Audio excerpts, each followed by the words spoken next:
Assalamu alaikum students. How are you all? Hope you are doing well. Today we are back to our channel Coaching Center Nawab Shah with our very important and a very interesting topic, that is rational and irrational number. Okay, have you ever thought that some numbers can be written in the fraction form like is 15 upon 3, 10 upon 2, 4 upon 2, you can say 3 upon 6 or 9 upon 3. In this way means there are some numbers which can be written in the form of p upon q, in like means in fraction form. हमारे पास कुछ numbers होते हैं जो कि हम easily लिख सकते हैं अपॉन की फॉर्म में, जिसे हम कहते हैं fraction form. But like is अगर मैं बात करता हूँ रेडिकल 2 और पाई, इस तरह की जो वैल्यूज होती हैं, we can't written these values in fraction form. Why this happens so? ऐसा क्यों होता है? Today we will learn the definition, the concept and examples of rational and irrational numbers. Let's begin our journey. Today we are going to start our new topic, that is rational and irrational numbers. We will get the concept of rational and irrational number in an easy way, in a quick, through fractions. When you will got the concept of fraction, you can easily get the concept of rational and irrational numbers. So easy, don't worry about it. What is rational, what is irrational? आज आपकी ये सब problems solve होने जा रही है. So focus है fraction. First of all we must have an idea about the fraction. Fraction होती क्या है? देखिए बेटा, ऐसा नंबर जो कि p अपॉन q की फॉर्म में लिखा जा सके उसे हम कहते हैं फ्रैक्शंस. सिंपल सी चीज जिसे मैं दोबारा रिपीट करता हूँ, एक ऐसा नंबर जो कि p अपॉन q की फॉर्म में लिखा जा सके. अभी बच्चे कंफ्यूज होते हैं, sir what is p upon q? p upon q से मुराद बेटा p की जगह कोई भी आप एक नंबर दे सकते हो, any kind of number. p means any kind of number, q means any kind of number. Like is 2 upon 3. 2 upon 3 is a fraction. That is fraction because it is written in a form of p upon q. क्योंकि ये p upon q की form में लिखी गई है, इस वजह से ये क्या कहलाएगी? फ्रैक्शन फॉर्म नंबर कहलाएगा. It's okay. अभी बात आती है सर बाहर के जो ऊपर वाला नंबर होता है, what is called p, what is called q. बेटा जो ऊपर वाला नंबर होता है, the number above the bar is called numerator and the number below the bar that is called denominator. And there is a condition in fraction. इधर एक fraction के अंदर एक कंडीशन होती है. वो कंडीशन क्या होती है? देखें, नोट p अपॉन q की फॉर्म में तो हमेशा फ्रैक्शन आती है, but the condition is that q can not be zero. q कभी भी आपका जीरो नहीं होना चाहिए, otherwise this value will give infinity. वो कभी भी किसी वैल्यू में भी डिवाइड में जब जीरो आ जाता है तो वो वाली वैल्यू आपकी इंफिनिटी हो जाती है. ठीक है. Right now we will get the concept of types of fractions. अभी हम टाइप्स ऑफ फ्रैक्शन पढ़ते हैं. फ्रैक्शन का concept I hope you will got it. आपको आ गया होगा समझ. अगर कोई any kind of confusion you have, you can come in inbox, you can say comment box में आए और अपनी प्रॉब्लम सॉल्व कर सकते हैं. अभी टाइप्स ऑफ फ्रैक्शन की तरफ हम मूव कर रहे हैं. टाइप्स ऑफ फ्रैक्शन कितनी होती है? There is two types of fractions. First one is terminating, second one is non-terminating fraction. First one is terminating fraction and the second one is non-terminating fraction. What is terminating fractions? Terminating, the word terminating, जो word terminate है, terminate means to stop or you can say to end. means किसी भी एक चीज का रुक जाना, किसी भी एक चीज का रुक जाना उसे हम कहते हैं terminate. अभी टर्मिनेट का मतलब हमें समझ आ गया. तो सिंप्लीफिकेशन है कि ये टाइप किसकी है, किसकी टाइप है? फ्रैक्शन की. अगर हमारे पास कोई भी एक इस किस्म की फ्रैक्शन आ जाती है, जैसा कि देखो 15 upon 3. 15 upon 3 is a fraction in which you can सी, अगर हम इसे सोल्व आउट करते हैं तो किस तरह से करेंगे? 3 1 3, 3 का डबल 15 पर 5 टाइम्स जा रहा होता है. The answer will 5. That fraction has been ended. ये फ्रैक्शन यहाँ पर एंड हो गई, टर्मिनेट हो गई, स्टॉप हो गई. इट मींस ये फ्रैक्शन जो होती है, कौन सी फ्रैक्शन थी? 15 upon 3 terminating fraction. It's okay. अगर हम 10 upon 2 को देखते हैं, अगर इसे हम सोल्व आउट करते हैं, देन 2 1 2, 2 5 10. अभी अगर हम मजीद इधर भी देखें तो इधर भी हमारा 5 पर आकर फ्रैक्शन स्टक हो जाती है, रुक जाती है, टर्मिनेट हो जाती है. तो ये भी फ्रैक्शन अभी हमारी क्या होगी? Terminating fraction. It's okay. After that 4 upon 2 fraction है. इसी तरह की there are multiple examples are present. ठीक है. आप उनमें से कोई भी एक ऐसे फ्रैक्शन उठाते हैं जिसको हम सॉल्व आउट करते हैं और उसका आंसर किसी भी एक पॉइंट पर आकर एंड हो जाता है, then you can say this fraction is terminating fractions. Okay, ये क्लियर हुआ कॉन्सेप्ट. अभी बात ये आती है, सर हम फ्रैक्शन तो समझ गए, टर्मिनेटिंग फ्रैक्शन क्या होती है. उसके बाद सर क्या हम टर्मिनेटिंग फ्रैक्शन को रेशनल नंबर कह सकते हैं? Obviously you can say there is a real point because we are here to clear the concept of rational and irrational numbers. अभी जो भी आपकी फ्रैक्शन फॉर्म में नंबर लिखा जाएगा, जो भी नंबर आपका फ्रैक्शन फॉर्म में लिखा जाए, उसे आप क्या कह सकते हैं? उसे आप कह सकते हैं, सॉरी, रेशनल नंबर. क्या कह सकते हैं? Rational number. Like is 15 upon 3 terminating fraction है. टर्मिनेटिंग फ्रैक्शंस जो भी होगी आपको वो क्या कहलाएगी? Rational numbers. We can write here terminating fractions आपकी क्या होती है? वो होते हैं आपके रेशनल नंबर्स. उसके बाद देन आगे बढ़ते हैं जरा. सेकंड जो चीज आती है टर्मिनेटिंग फ्रैक्शन के अंदर, वो क्या आ रहा होता है? इंटीजर्स. अब बच्चों को कंफ्यूजन होती है, क्या सर जस्ट फ्रैक्शंस ही हमारे रेशनल नंबर्स होते हैं? क्या इंटीजर्स हमारे रेशनल नंबर्स नहीं होते? डोंट वरी मेरे बच्चों, इंटीजर्स भी हमारे क्या होते हैं? रेशनल नंबर्स ही होते हैं. इंटीजर्स भी हमारे क्या होते हैं? रेशनल नंबर्स होते हैं. सर इंटीजर्स को हम फ्रैक्शन में तो नहीं लिख सकते, लाइक 3 नंबर है, 5 है, 6 है, ये तो एक नंबर है, इसको फ्रैक्शन में है, ये p अपन q के फॉर्म में तो नहीं है. then how we can claim that that is a rational number? सुनो मेरा बच्चों, 5 दैट इज 5। अभी 5, अभी जिसके डिनोमिनेटर में कुछ भी नहीं होता है, दैट इज अंडरस्टूड थिंग। जिसके डिनोमिनेटर में कुछ नहीं होता, दैट इज देयर इज 1, वहां पर 1 होता है। अभी मैं अगर इसको इस 5 को 5 अपॉन 1 करके लिख सकता हूं। अगर मेरे पास एक इंटीजर है 9, देन मैं 9 को किस तरह से लिख सकता हूं? 9 को 9 upon 1। I can write this integer in the fraction form, means एक इंटीजर भी फ्रैक्शन फॉर्म में लिखा जा सकता है। तो ऑब्वियसली हमारा जो ये इंटीजर्स होंगे नंबर, वो भी हमारे क्या होंगे? रेशनल नंबर ही कहलाएंगे। क्लियर होगी बात? पहली चीज हमने देखी, फ्रैक्शन में टर्मिनेटिंग फ्रैक्शन रेशनल नंबर्स होते हैं। देन जो भी हमारा इंटीजर होगा जो कि फ्रैक्शन फॉर्म में इजीली लिखा जा सकता है, उसे भी हम क्या कहेंगे? रेशनल नंबर ही कहेंगे। देन आगे बढ़ते हैं, फ्रैक्शन टू डेसिमल। अभी कुछ फ्रैक्शंस ऐसी होती है हमारे पास जो कि सोल्व आउट मींस डायरेक्ट तो टर्मिनेट नहीं होती है, लेकिन डेसिमल में जाकर मतलब डिवाइडिंग के प्रोसेस में जाकर सिंपलीफाई हो जाती है। लाइक जैसा कि हमने यहाँ पर एग्जांपल उठाया है 1/2। इसे मैं सोल्व आउट करता हूँ, लेट अस 1/2। 1/2 एक फ्रैक्शन है। अभी देखें, हम इसे सोल्व आउट करते हैं। यहाँ तो टेबल्स एक दूसरे को कट आउट नहीं करने, then we must be go in the dividing process. Division process में चलते हैं, डोंट वरी। आपको you must be have an concept के ऊपर वाला कहलाता है न्यूमरेटर, नीचे वाला क्या कहलाता है? Denominator, which we have been also discussed in the fraction topic। ठीक है, न्यूमरेटर एंड डिनोमिनेटर। जब भी हम डिवीजन प्रोसेस में जाते हैं, न्यूमरेटर को हमेशा अंदर की तरफ लिखा जाता है, डिनोमिनेटर को बाहर की तरफ लिखा जाता है। एंड अभी your numerator must be greater than your denominator. आपका न्यूमरेटर जो अंदर वाली वैल्यू है वो हमेशा बड़ी होनी चाहिए डिनोमिनेटर वैल्यू से। देन अभी यहाँ तो छोटी है, तो हम how we will increase the inner value? By putting 0 point. 0 point देकर हम यहाँ पर 0 कैरी कर सकते हैं। It is clear? अभी ये हो गया 10 एंड दैट इज 2। अभी हमारी वैल्यू इनर वैल्यू बड़ी हो चुकी है बाहर वाली वैल्यू से। Okay, how many times 2 table going on the 10?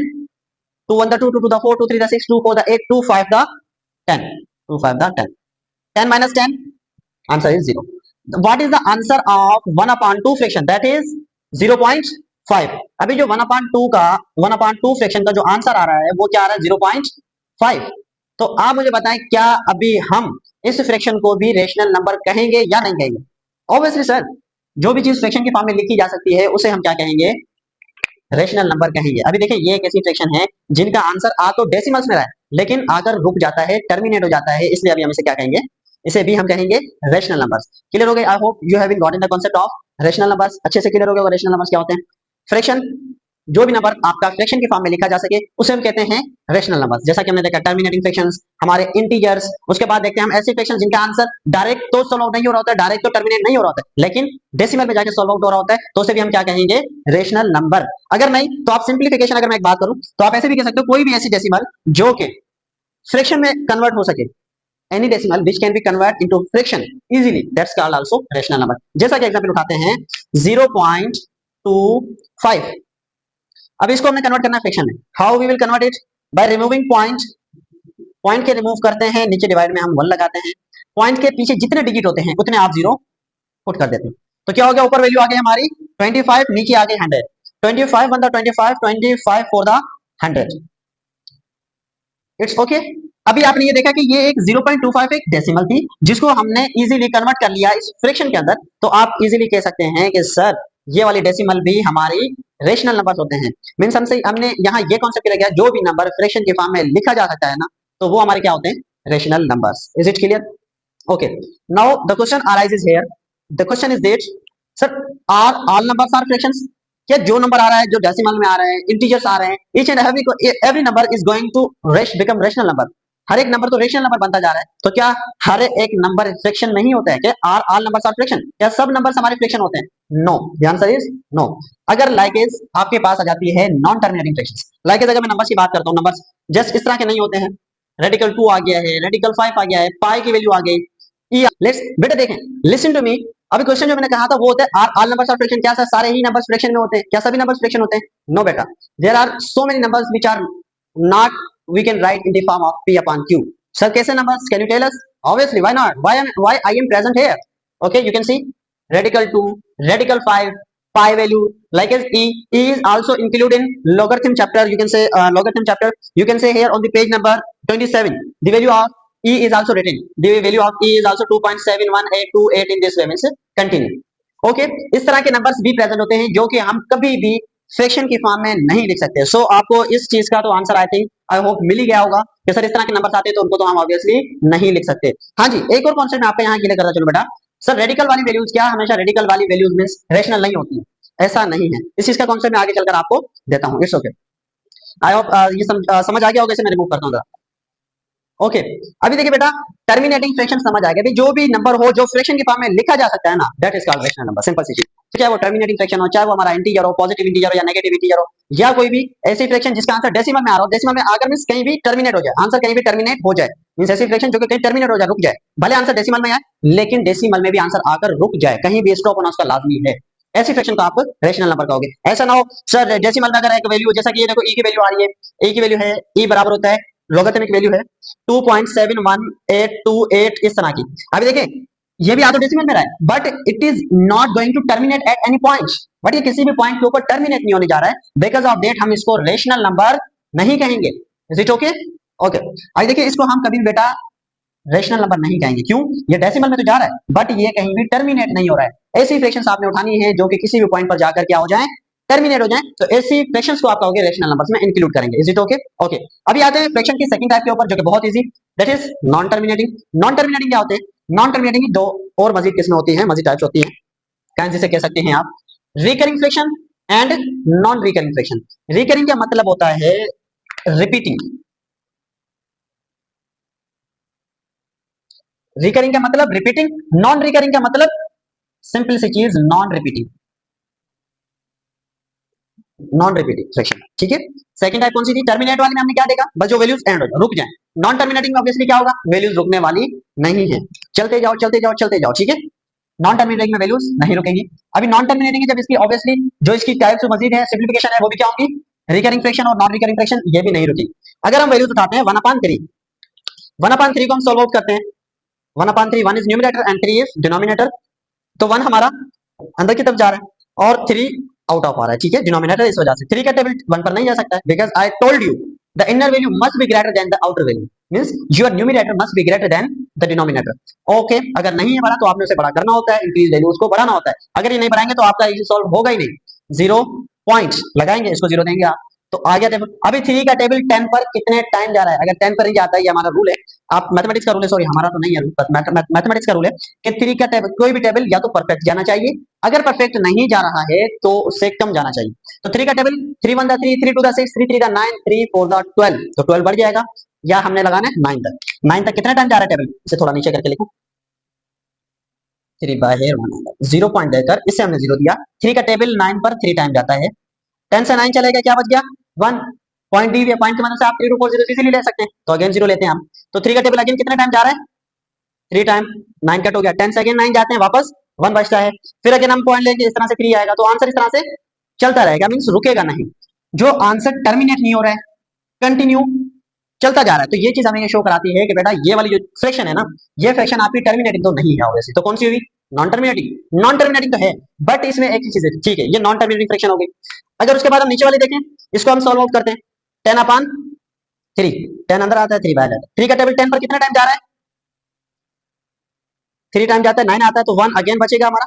अभी 1 वैल्यू छोटी हो गई तो इसको हमने इंक्रीज करना है, तो कैसे करेंगे, बाय पुटिंग, यहाँ पॉइंट देंगे, पॉइंट लगाने से यहाँ पर हम क्या लेते हैं, 0 लेते हैं। तो अगेन अभी देखें 3 का टेबल 10 पर कितने टाइम जा रहा है, how much time the table is going on 10, obviously 3 time जाएगा 9, फिर अगेन 1 बचेगा, फिर अगेन पॉइंट दिया हुआ हमने 0 लेना होगा, तो इस तरह से बोरो वैल्यू करते जाएंगे, कैरी करते जाएंगे, इस तरह से वैल्यूज ये सेम सेम सेम आगे चल जाएगी। अभी देखिए 1/3 जो रहा है उसका आंसर आ रहा है 0.33333 कंटिन्यू, ठीक है, मींस नॉन टर्मिनेटिंग वैल्यू। अगर हम 10/3 की बात करते हैं तो इसकी भी आंसर, इसका आंसर क्या आता है 3.3333, इस तरह से चलता जा रहा है। This value is not going to end at any point, it is non terminating value, because of that we will not include it in terminating fraction. ये हमारी टर्मिनेटिंग फ्रैक्शन नहीं होगी, ये हमारी कौन सी हो गई, non terminating fraction. Okay, non recurring की तरफ मूव करते हैं जरा।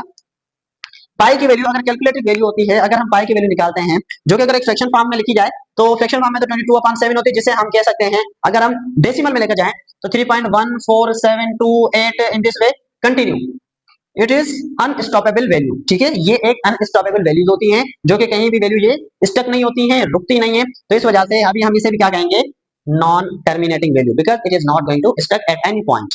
अगर हम रेडिकल टू, अभी रेडिकल वैल्यूज होती हैं वो हम निकालते ही हमेशा कैलकुलेटेड वैल्यू है होती है, तो हम इनको कैलकुलेटर के थ्रू ही निकालेंगे। रेडिकल टू, रेडिकल टू की वैल्यू आ रही है 1.414213 in this way, means continue unstoppable. इसी तरह से रेडिकल 5 निकाल लें आप, रेडिकल 5 की भी वैल्यू 2.23606 मतलब इन दिस वे। तो अभी ये भी हमारी क्या है, ये भी हमारी नॉन टर्मिनेटिंग वैल्यूज होगी। क्लियर है? आई hope you will got it. But एक माइनर कॉन्सेप्ट इधर हमारा रहता है, वो ये है, देखो आपने एक चीज सीखी, फर्स्ट ऑफ ऑल फ्रैक्शन, जो भी फ्रैक्शन होगी, हमने कहा कि जो भी फ्रैक्शन होगी वो हमारे रैशनल नंबर्स होते हैं। रैशनल नंबर्स फ्रैक्शन की टू टाइप्स पढ़ी, terminating, non terminating. Terminating those fractions which stop at any point, that's called terminating fractions. ठीक है, in which we understand fraction, integers and fraction to decimal these values. ठीक है, means terminating जो कि किसी point पर and हो जाए, नॉन टर्मिनेटिंग जो किसी पॉइंट पर एंड ना हो। ठीक है, we are going to summarise it. अभी देखिए नॉन टर्मिनेटिंग के अंदर हमने और मजीद सिंप्लीफिकेशन की और मजीद डिवीजन की है, वो क्या थी, रिकरिंग फ्रैक्शन और नॉन रिकरिंग फ्रैक्शन। इसका मतलब क्या था, देखें जो भी टर्मिनेटिंग फ्रैक्शन होगी वो आपने इंक्लूड की रेशनल नंबर्स में। क्या टोटल नॉन टर्मिनेटिंग भी हमारा क्या रेशनल होता है या इरेशनल होता है? नहीं बेटा, जो भी नॉन टर्मिनेटिंग के अंदर वैल्यू नॉन रिकरिंग होगी, नॉन रिकरिंग, वो हमारी जाती है इरेशनल में। जो नॉन टर्मिनेटिंग के अंदर रिकरिंग फ्रैक्शन होती है ना, रिकरिंग फ्रैक्शन, जिसमें उसमें फर्क क्या होता है, देखो रिकरिंग और नॉन रिकरिंग में एक छोटा सा फर्क है। रिकरिंग के अंदर जो पॉइंट के बाद एक वैल्यू आ जाती है, लाइक 3 आ गया, तो वो वाली value bar bar again and again repeat होगा, सेम नंबर 0.33333। इसमें देखें 3.33333, इस तरह से ये वाली वैल्यू आपकी कंटिन्यूअसली बार बार रिपीट हो रही है, तो ये वाली वैल्यू आपकी नॉन टर्मिनेटिंग रिकरिंग फ्रैक्शन है। क्लियर हो रही है बात? नॉन टर्मिनेटिंग तो ये रुक भी नहीं रही है, रिकरिंग क्यों है, क्योंकि ये एक ही नंबर रिपीट हो रहा है, रिकरिंग का मतलब ही रिपीट होना है। ठीक है, रिपीटिंग वैल्यू है, इस वजह से इसे हम कहेंगे नॉन टर्मिनेटिंग रिकरिंग फ्रैक्शन। जो भी आपकी नॉन टर्मिनेटिंग रिकरिंग फ्रैक्शन होगी वो भी आपकी किस में जाएगी, रैशनल नंबर्स के अंदर जाती है। क्लियर हो गई बात? total terminating values is going to become rational numbers and non-terminating recurring fraction is also going to become rational numbers। ठीक है, समझ आ गया होगा आई होप। अभी लास्ट वन वैल्यूज बची है, जो भी आपकी वैल्यूज नॉन टर्मिनेटिंग हो, नॉन रिकरिंग। नॉन रिकरिंग मतलब पॉइंट के बाद सेम नंबर रिपीट ना हो, जैसा कि देखें पाई की वैल्यू 3.14728, नंबर्स चेंज होते जा रहे हैं, ठीक है, और ना ही रुक रहे हैं, तो ये वैल्यूज क्या हो गई, नॉन टर्मिनेटिंग हो गई, non recurring. Because of that ये वाली वैल्यूज जो भी आपकी नॉन टर्मिनेटिंग हो, एक रुके भी ना, दूसरा नॉन रिकरिंग भी हो, जो कि मींस आपकी वैल्यूज बार बार वो एक नंबर रिपीट ना हो, तो उसे भी हम क्या कहते हैं, नॉन रिकरिंग। तो अभी जो भी आपकी non terminating non recurring values होती हैं वो आपकी होते हैं इरेशनल नंबर्स। आई होप यहां तक आपको इजीली समझ आ गया होगा what is fraction, what is terminating fraction, what is non terminating fractions. Terminating fraction and non terminating fraction की मदद से हमने इजीली और बेहतरीन तरीके से एक कॉन्सेप्ट गेन कर लिया, जो कि है रेशनल एंड इरेशनल नंबर्स का concept. I hope you will got it. किसी भी बच्चे को इनमें से कोई भी एक डिफिकल्टी हो रही है या वैल्यूज, तो इस तरह से मैं कुछ कोई भी डिफिकल्टी है क्वेश्चन में, तो आप कमेंट बॉक्स में आ सकते हैं, you can message me and you can contact with me. तो आप इस तरह से इजीली आप मुझसे कोई भी क्वेश्चन इस टॉपिक के अबाउट कर सकते हैं, जो भी आपको वैल्यूज डिफिकल्टी करेंगे। But I want to give here some questions जिनके आंसर्स आप मुझे कमेंट बॉक्स में देंगे। फर्स्ट वैल्यू है 3/2, it is a rational number और irrational numbers. 5/5, it is a rational or irrational numbers. After that, if I will give you 10/2, it is a rational or irrational. Radical 9, ये आपका rational number है या irrational number है, ये आपने मुझे लाजमी कमेंट बॉक्स में बताना। रेडिकल 9 आपका रेशनल है या इरेशनल नंबर है। रेडिकल 16 एंड रेडिकल 6, ये आपकी होमवर्क है, जो कि आप मुझे, यू कैन से होमवर्क तो नहीं है, बट आई वांट टू जज this how much you gain from me. आपने मुझे कितना हासिल किया, कितना आपने मेरा समझाया, आपको कितना गेन हुआ। I will get this score from the comment box. I hope you will contact with me and you will answer my question. Today we learn the concept of rational and irrational numbers. In the next video, in the next lecture, we will solve exercise questions from this topic, and the exercise will be exercise 1.1 of Synthboard. And don't forget to like, comment, share, and subscribe to the channel. If you are from North or nearby areas and want to join physical classes, the contact with us, the number showing on the screen, MM Coaching Center, North. This is me, your teacher, Sarvashiv Sen. Thank you for today. Allah Hafiz.